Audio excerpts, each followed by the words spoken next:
Neil, let's get a squad update first of all. Alex Tettey limped off against Reading. How's he?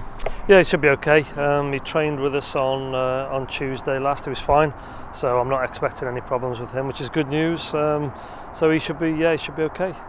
Ryan Bennett was set to play for the 21s on Monday. He didn't in the end. What was the reason for that? Yeah, it was just decided he only came back in on Thursday with us. We were half hoping he could have been back in on Monday, and obviously after 10-11 weeks out, to just have really 2 training sessions, and what we don't want to do is put Ryan back. So it was decided not to. So he'll train with us all this week, and then obviously we'll make a decision on him on Friday. But as much as we want to get him back in action, you've got to be careful because it was quite a longer term injury. So obviously we follow advice on that, and it was decided not to use him. But he's come back into the group this week and trained well? Yeah, he's fine. Fine, blowing a little bit, obviously, as you could imagine, but just great to see him back out there. What's the latest on Wes Hoolahan? How's he getting on? Yeah, Wes, and the same with Vardis as well. They're back involved with us now, and it's just a case of when we get them back into a game situation, whether it's Saturday, whether we organise an 11v11 game. But obviously they're both back out there now, and it's just a case of when we're actually right and when it's right for them to get them back in. But obviously 2 players along with Ryan as well, that the sooner they're back the better. Can we realistically expect any of those 3 to be involved on Saturday, or is that too soon? It's probably unlikely. I wouldn't rule it out because the players will tell you themselves that they're ready. It's just a case then of making absolutely sure, because as I said with Ryan, what you don't want to do is them getting an injury, even if it's not the original injury, getting an injury because they're not quite ready. Players will always want to play, and it's great that all 3 of them do. And of course I want them back in the squad as quickly as possible, but we have to do what's right. So it's sometimes you've just got to make sure. Any further issues from training this week? No, the only one is Gary O'Neill's just reported in today with not feeling great. So again, there's been a few of those around, as there always is. You hope in the 24 hours, 48 hours, and he's going to be available for Saturday, but doesn't look like he'll be with us today. You spoke after Reading. You were very honest in your assessments. You said we were making it too easy for the opposition. How do you make it more difficult for them while sort of maintaining the attacking philosophy that you've talked about so often this season? Well, I thought we were much better against Reading. Ironically enough, we talked about counter-attacks and being vulnerable, particularly at our own set plays, and that was fine. What happened against Reading was two defensive set plays, which, again, ironically, we've been quite strong at this season, and we say it week in, week out, we're shooting ourselves in the foot with these silly mistakes, if you like. So what do we do to make it better? What we've been doing, working hard on it, and sometimes, if it would be nice to see one of our mistakes result in a goal kick or the ball going out the stadium, whereas at the minute it seems to be going in the back of the net. So obviously, of course, it's things we've identified and need to work on. Individual mistakes are frustrating, but they can be remedied sort of quicker than sort of a general problem, can't they, I suppose? Yeah, and again, the players there, we've got experienced players, and straight away they know the mistakes they've made. And as Michael Turner made a mistake on Saturday, he's held his hand up for that, and he's been excellent for us.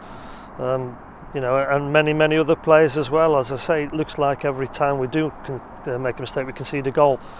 So yeah, it's a no-risk policy, if you like. Sometimes stick the ball in Rose Head if it has to be, but obviously working on the things that have trended throughout the season, like the counter-attacks, we feel we've improved on that now. Johnny Howson said after the game that the group, the players are all sticking together. What's been your message to the players during this run?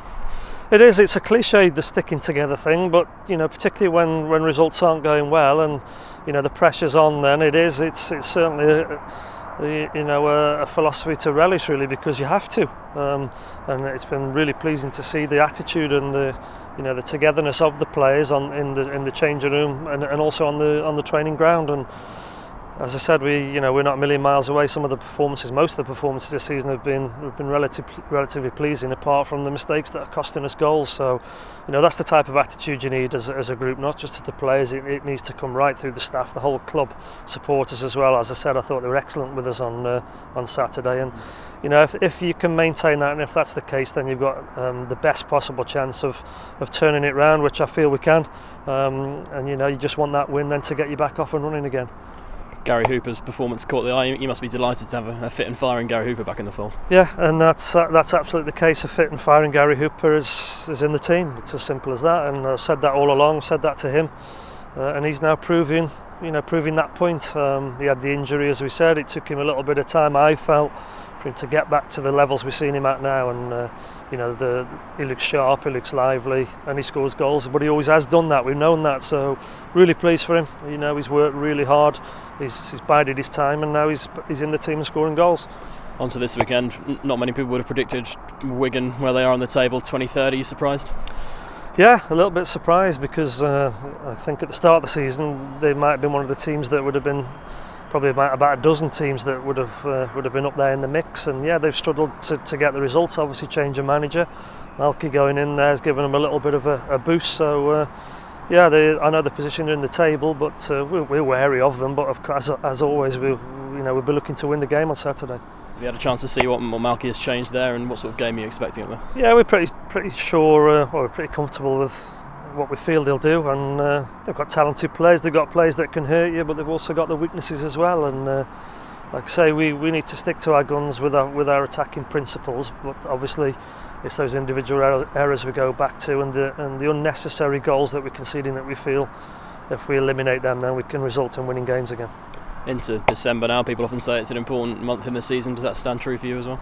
It does, yeah. You get plenty of games obviously coming around the festive period, and you know, we've got games, obviously the away game at Wigan, and then back here at Carrow Road against Huddersfield, and then it's off to Derby, and then you're into it then. So sometimes you don't mind the games coming. You know, we've got a good enough squad for that. I'd rather be playing the games than waiting, as has been the case. But we've had time between these games with a full week's training. So yeah, December's always a busy month, but obviously a great chance to get back on the track and get points on the board.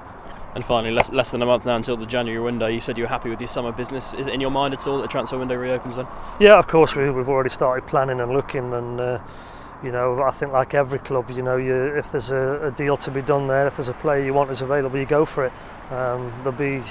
I'm told it's normally pretty quiet in January. There's not a lot of clubs want to sell players, of course, but we have to be ready, and we're already starting planning for that if and as and when needs. Are you going to take a proactive attitude towards it, or are you going to be more reactive and see if take something if you need it? No, we'll be proactive as we always are. We have succession planning in place right from the summer, as we always have, and we've already started, like say, weeks and weeks ago for the loan window, of course, which has just happened, and for the January transfer window. So if it's right for the club, certainly we'll be looking to do something.